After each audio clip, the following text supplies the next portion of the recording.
భావించి ఎంతో కష్టపడే మా కార్యకర్తలకు ముందుగా శిరస్సు ఉంచి నమస్కారం తెలియజేసుకుంటూ వారి యొక్క త్యాగం, వారి యొక్క నిబద్ధత, వారి యొక్క స్ఫూర్తి ఈ విజయానికి మా అందరికి కూడా ఒక బలమైన పునాది వేసిందని చెప్పేసి తెలియజేసుకుంటూ, అలాగే ఏదైతే ఒక విఘ్నతతో ఈ రాష్ట్ర ప్రజలు మనందరినీ గెలిపించారో వారికి కూడా ప్రత్యేకంగా నా యొక్క అభినందన తెలియజేసుకుంటా ఉన్నాను. వారి యొక్క విఘ్నత, వారి యొక్క నమ్మకం ఈరోజు మనకి బాధ్యత చాలా పెంచింది. అందుకనే ఈరోజు మనం ప్రజా కేంద్ర పాలన కొనసాగిస్తూ ఉన్నాం.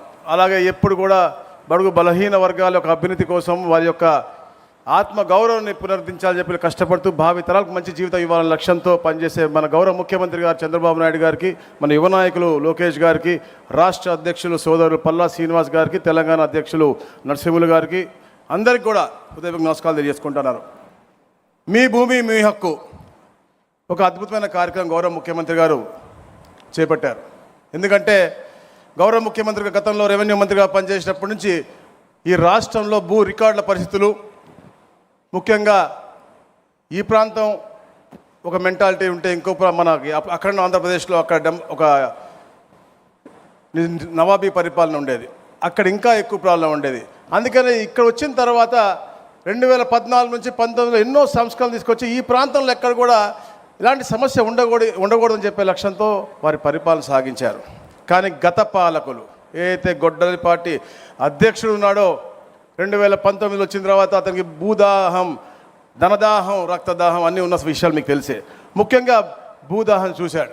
ఏదైతే గతంలో కేంద్ర ప్రభుత్వం 2015లో డిజిటల్ ఇండియా అని చెప్పి ఒక ఉద్యమం స్టార్ట్ చేసిందో, digital India land records modernisation programme అని చెప్పి DILRMP అని ప్రోగ్రామ్ స్టార్ట్ చేసిందో, దాని తర్వాత గౌరవ ముఖ్యమంత్రిగా చంద్రబాబు నాయుడు గారు ఉన్నప్పుడు 2018లో ఈ రీసర్వేని పగడ్బందీగా చేయాలి అని చెప్పేసి దానికి కావాల్సినటువంటి కార్యాచరణ అంతా కూడా క్షేత్రస్థాయి అందరు అధికారులకు చెప్పి ఆ రోజులో జియో ఇచ్చి ఈ కార్యక్రమం మొదలుపెట్టడం జరిగింది.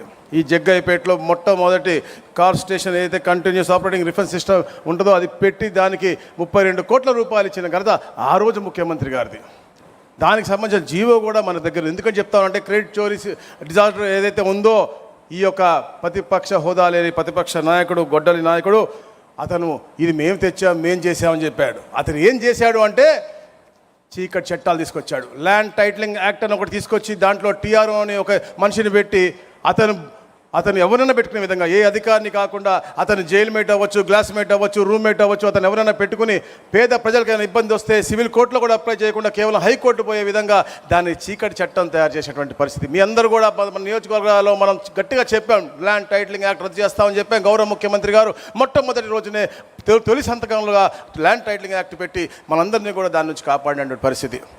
అలాగే రీసర్వేని దాన్ని అనుసంధానం చేశారు. మనం ఈ రోజున రిజిస్ట్రేషన్ శాఖ, మున్సిపల్ శాఖ, అలాగే రెవెన్యూ శాఖ అనుసంధానం చేసి సుపరిపాలన ఇస్తూ ఉంటే ఆ రోజున టైటిలింగ్ యాక్ట్ తెచ్చి దీన్ని ఇంటిగ్రేట్ చేసి రీసర్వేని, ఎందుకంటే రీసర్వే ఒక అద్భుతమైనటువంటి కార్యక్రమం, దాన్ని ఎలాగ చేయాలో దానికి రూపకల్పన కార్యాచరణని కూడా మార్చేసి అతనికి ఉండే విధంగా, ఎందుకంటే 60 రోజులు చేయాల్సిన ప్రక్రియ దాన్ని కుదించి 15 రోజులు, అంటే ముందు 40 రోజులు చేశారు, మళ్ళీ 30 రోజులు చేసిన తర్వాత 21 రోజు చేసి దాన్ని కుదించి క్షేత్రస్థాయిలో ప్రజలకు తెలియకుండా అతను సత్వరంగా చేయాలనే లక్ష్యంతో చూపించి ఈ టైటిలింగ్ యాక్ట్ వాడి భూమి హరించాలనే లక్ష్యంతోనే ఈ కార్యక్రమం పెద్ద ఎత్తున అతను చేసినటువంటి పరిస్థితి మనం చూస్తూ ఉన్నాం. గౌరవ ముఖ్యమంత్రి గారు 2024 వచ్చిన తర్వాత మనం చూసాం, మనం ఎక్కడికి పోయినా ఒక 70% రెవెన్యూ సమస్యలు వస్తూ ఉన్నాయి. అంటే గత పరిపాలకుడు చేసినటువంటి అన్యాయం, అక్రమాల గురించే మనకు వస్తూ ఉన్నాయి. క్షేత్రస్థాయిలో ఒక మంచి పరిపాలన ఇవ్వాలి, అన్ని భూ సమస్యలు పరిష్కరించాలని చెప్పి టైం ఓరియంటెడ్గా, టైం టార్గెట్గా గౌరవ ముఖ్యమంత్రి గారు మా అందరికీ కూడా ఆదేశాలు ఇచ్చారు. మేము అప్పుడు స్పెషల్ CS అవ్వచ్చు, CCLA గారు అవ్వచ్చు, ఇప్పుడు CS గారు అవ్వచ్చు, అందరం కూడా ఎప్పటికప్పుడు ఎన్నో సంస్కరణలు తీసుకొచ్చు. 24 నెలల్లో 24 సంస్కరణలు తీసుకొచ్చాం. అయినప్పటికీ కూడా ఇంకా సమస్యలు ఉన్నాయంటే గత పాలకుడు చేసిన పాపాలని చెప్పి తెలియజేస్తూ ఉన్నాను. మేము ఈ యొక్క 24 నెలల్లో ల్యాండ్ టైటిలింగ్ రద్దు చేశాం, ల్యాండ్ గ్రాబింగ్ ప్రొహిబిషన్ యాక్ట్ తీసుకొచ్చాం, నాలా చట్టం రద్దు చేశాం. అలాగే ఏదో వంశపార్యంగా వచ్చే ఆస్తులు ఉన్నాయో అవి 100 రూపాయలకి 1000 రూపాయలకు చేసుకునే విధంగా చేశాం. నూతన పాస్బుక్లు ఇచ్చాం 24 లక్షలు. దీని గురించే ఇప్పుడు చెప్పాలి నేను.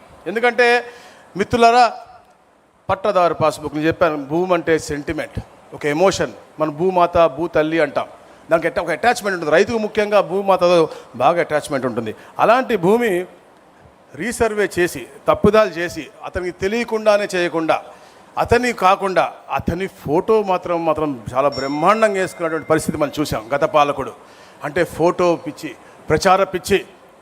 ఎవరన్నా కానీ మన తల్లిదో మన కష్టపడి ఇచ్చినటువంటి తండ్రిదో తాతలదో ముత్తాతలదో వేసుకుంటారు, కానీ అతని ఫోటో మనకు అవసరమని అడుగుతా ఉన్నాను. ఎందుకంటే వాళ్ళు అంటున్నారు ఫోటో ఒకటే మార్చారు కానీ లోపలేం మార్చారు అని నన్ను మొన్న ఎప్పుడో ఎవరు అడిగారు. అందుకే నేను చెప్తా ఉన్నాను, 14 లక్షణాలు, భద్రతా లక్షణాలతో మన కొత్త పాస్బుక్ వస్తూ ఉంది. గతంలో ఉన్నటువంటి పాస్బుక్ ఇక్కడ ఉంది చూడండి, కేవలం 4 లక్షణాలు ఉండేవి. దాంట్లో ఏంది అంటే ఫోటో, లోపలేంద్రా బాబు అంటే అక్కడ ఇంకో ఫోటో పొలిటికల్. దాని తర్వాత క్యూఆర్ కోడ్ ఇచ్చాడు. నా ఇంటికి పోరా అంటే స్వామి ఇంటికి పోయేటట్టు ఉంటుంది వాళ్ళు వేసిన క్యూఆర్ కోడ్. ఫోటో చూస్తే ఫోటోలు కూడా మారిపోతున్నాయి. పేరు నాది ఉంటుంది, మా సోదరి సవిత ఫోటో ఇక్కడ ఉంటుంది, వాళ్ళు వేసిన ఫోటోలు. ఫోన్ నంబర్లు అన్నీ 9999 ఉంటాయి. అంటే ఏమన్నా ఇబ్బంది ఉంటే ఈ రోజున మేము చేసిన ప్రతి ఒక్క రీసర్వే కూడా వాళ్ళకి ఫోన్కి మేము మెసేజ్ ఇస్తూ ఉన్నాం. ఏమైనా మార్పులు చేస్తూ ఉంటే కూడా వాళ్ళకి ల్యాండ్ లాకింగ్ సిస్టమ్ ఇచ్చాం కాబట్టి ఏమైనా వాళ్ళ భూమి మార్పులు జరిగినా కూడా అవి వాళ్ళకి తెలిసే విధంగా వాళ్ళకి మేము మెసేజ్ ఇస్తా ఉన్నాం. అలాంటి ఏమి ఇవ్వకుండా ఫోన్ నంబరు లేదు, ఆధార్ నంబర్ కూడా లేదు, అలాంటి పరిస్థితి మనం చూస్తా ఉన్నాం. కానీ ఈరోజు చూడండి, రాజముద్ర, ప్రతి ఒక్క రైతుకి ఆత్మగౌరవం వచ్చే విధంగా రాజముద్రతో, అలాగే ఏదైతే విండోర్ వర్టికల్ సెక్యూరిటీ థ్రెడ్ అవ్వచ్చు, అలాగే మనకి ఒక పాంట్తో నంబర్, అలాగే మిత్రులారా లోపల ఉన్నటువంటి నావిగేషన్ సిస్టమ్ కూడా వాడి ఎక్కడికి నొక్కితే అక్కడికి భూమి క్యూఆర్ కోడ్ పర్ఫెక్ట్గా వెళ్ళే విధంగా. కాకపోతే యాక్చువల్గా ల్యాండ్ నా సైజులో ఫోటో రావాల్సింది, అక్కడ ఫోటో మాత్రం ఆ పల్లాసినంత సన్నగా ఉంటుంది వాళ్ళు చేసినప్పుడు వాళ్ళ ఫోటోల్లో. అంత దారుణంగా చేసి దాన్ని మళ్ళీ అప్పీల్ చేసుకోకుండా ఇబ్బంది పడే విధంగా చేశారు. మనం మాత్రం వచ్చిన తర్వాత ప్రతి ఒక్క రైతుకి వాళ్ళకి ఎండార్స్మెంట్ తీసుకుని వారికి ఈకేవైసీ చేసుకున్న తర్వాతే మా అధికారులందరూ కూడా 3 శాఖల నుంచి సర్వేర్ అవ్వచ్చు, విఆర్ఓ అవ్వచ్చు, అలాగే మండల డెవలప్మెంట్ ఆఫీసర్ 3 కూడా అక్కడ ఉండి ఇది రిజాల్వ్ చేసి ఆ యొక్క రైతు ఓకే నేను సంతృప్తిగా ఉన్నాను అని చెప్పిన తర్వాతనే ఇది పూర్తి అయింది అని చెప్పి ఆయన పాస్బుక్ ఇస్తున్న పరిస్థితి ఉంది. ఎక్కడన్నా కింద మభ్యపెట్టి ఎవరైనా చేసినా కూడా అధికారులు మాకు తెలియజేయండి, ఆ అధికారులు ఎవరు కూడా మీకు క్షమించమని చెప్పి తెలియజేస్తున్నారు. అట్లా ఎన్నో సంస్కరణలు మేము తీసుకొచ్చి ఈ పాస్బుక్లన్నీ కూడా క్షేత్రస్థాయిలో ఉన్నటువంటి అన్ని పాస్బుక్లు మేము ఇవ్వాలని చెప్పి అనుకుంటా ఉన్నాం. అలాగే మిత్రులారా, గత పరిపాలకుడు ఏదైతే నేను చూపించానో ఫోటో పిచ్చిందో 70 లక్షల హద్దురాళ్ళు వేయటం మంచిదే.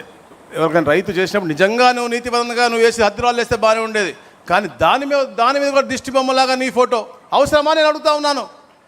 మనం కష్టపడి సంపాదించిన ఆస్తి చుట్టూతా అంటే రేపు పొద్దున్న అంటే అతను వాళ్ళ నాన్న సంపాదించిన ఆస్తి చెల్లికి ఇవ్వమంటేనే ఇవ్వలేనటువంటి వ్యక్తి ఈరోజు మన పాస్బుక్ల మీద అతని ఫోటో వేసుకుని మన బౌండరీల మీద అతని ఫోటో పెట్టుకుంటే మన ఆస్తి రేపు పొద్దున అతను లాక్కోవడా అనే భయం పబ్లిక్ వచ్చింది కాబట్టి 11 సీట్లకు ఇచ్చారు. రేపు పొద్దున 11 గ్యారంటీగా అవుతుందని చెప్పేసి నేను తెలియజేస్తా ఉన్నాను. అలాగే గౌరవ ముఖ్యమంత్రి గారు టార్గెట్గా చెప్పారు, ఎట్టి పరిస్థితుల్లో ఎక్కడ కూడా రెవెన్యూ సమస్య ఉండకూడదని. మేము వచ్చినప్పుడు రోజుకి చూస్తూ ఉండే 7.5 లక్షలు మాకు దాదాపుగా మా రెవెన్యూ సదస్సు అవ్వచ్చు, గ్రామ సభలు వచ్చు, మాకు అర్జీలు వచ్చాయి. మాకు భయం వేసింది. దాని తర్వాత గౌరవ ముఖ్యమంత్రి గారు ఎప్పటికప్పుడు రెవెన్యూ మీద రివ్యూ చేసుకోవటం, ప్రతి 9వ తారీఖున వారే స్వయం క్షేత్ర స్థాయిలో వచ్చి రెవెన్యూ డేగా ఉండి వారే పాస్బుక్లు ఇస్తూ అక్కడ ఏమైనా సమస్య ఉంటే ఆ గ్రామంలో అవన్నీ అక్కడే, ఎందుకంటే ఒక ఎగ్జార్బెంట్గా గౌరవ ముఖ్యమంత్రి గారు ఎక్కడైతే పేదవాళ్ళు ఉన్నారో వాళ్ళు మంచి చేయాలి, ఎట్టి పరిస్థితుల్లో చిన్న సమస్యలు ఉంటే పరిష్కరించండి అని చెప్పి అవన్నీ సాల్వ్ చేస్తారు.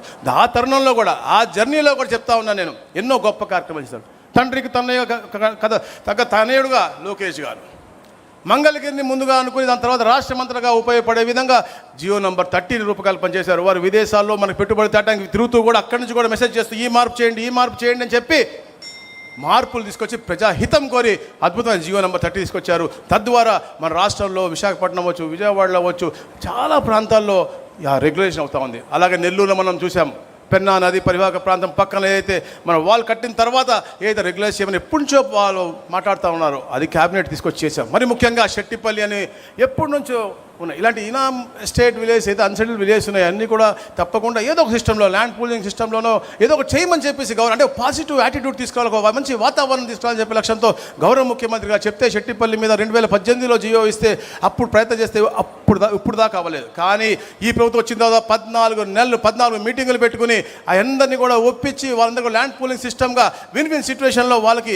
10 రోజుల క్రితమే అందరికీ కూడా పట్టాలు కూడా రిజిస్ట్రేషన్ ఫ్రీగా చేసి ఇచ్చిన ఘనత ఈ ప్రభుత్వం అందని చెప్పి తెలియజేస్తా ఉన్నాను. అలాగే ఇక్కడే ఉంది పత్తిపాడులో మనం చూసాం, వట్టి చేరుకూరు గ్రామం 100 సంవత్సరాల నుంచి వాళ్ళు ఉంటా ఉన్నారు, కానీ వాళ్ళకి అన్నీ కూడా ఎక్కడ పట్టాలు లేవు, 22 లేవు, అవి కూడా తీసుకునే విధంగా విశాఖపట్నంలో వచ్చు. అలాగే విజయవాడలో అయితే కొన్ని వేల దాదాపు 22,000 పైచీలకు ఇల్లున్నాయో క్రమబద్ధీకరణ కావాల్సింది. దాని ప్రత్యేకమైన మీటింగ్ గౌరవ ముఖ్యమంత్రి గారు పెట్టారు. ఈ అధికారులు అందరూ కష్టపడుతున్నారు. రాబోయే రోజుల్లో ఏ అయితే అబ్జెక్షన్ లేవో అవన్నీ కూడా పట్టాలు ఇచ్చే బాధ్యత ఈ ప్రభుత్వం తీసుకుంటా ఉంది. అలాగే దాదాపుగా 22,000 పట్టాలు విజయవాడ పట్టణానికే ఇవ్వబోతా ఉన్నాం. అలాగే కైకులూరులో అవ్వచ్చు. ఇట్లా ఎన్నో రకాల కార్యక్రమాలు చేస్తూ ఉన్నాం.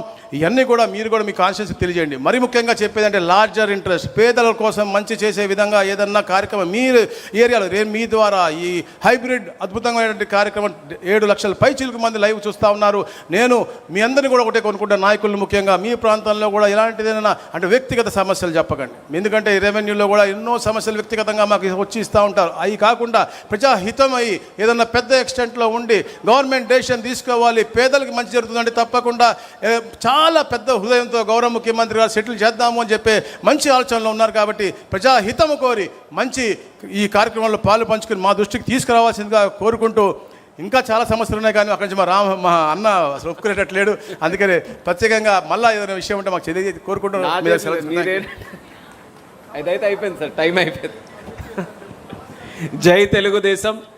రెవెన్యూ అనే సబ్జెక్టు మనం ఎంత చర్చించినా సరే తరగనటువంటి సబ్జెక్టు అయినా సరే మన ముఖ్యమంత్రి వర్యులు చంద్రబాబు నాయుడు గారి తాలూకా నాయకత్వంలో నేటి ప్రభుత్వంలో పెద్ద సంస్కరణలు తీసుకొని వచ్చి ఒక రైతుకి భూమి ఎంత సెంటిమెంటల్ సబ్జెక్టో రైతుకి ఆ భూమి తాలూకా హక్కు పత్రాలు కూడా అంతే సెంటిమెంటల్గా భావించి వాళ్ళ ఆత్మ గౌరవం కోసం ప్రజల వద్దకే పాలన పద్ధతిలో ప్రజా సదస్సులు పెట్టి వాళ్ళ హక్కు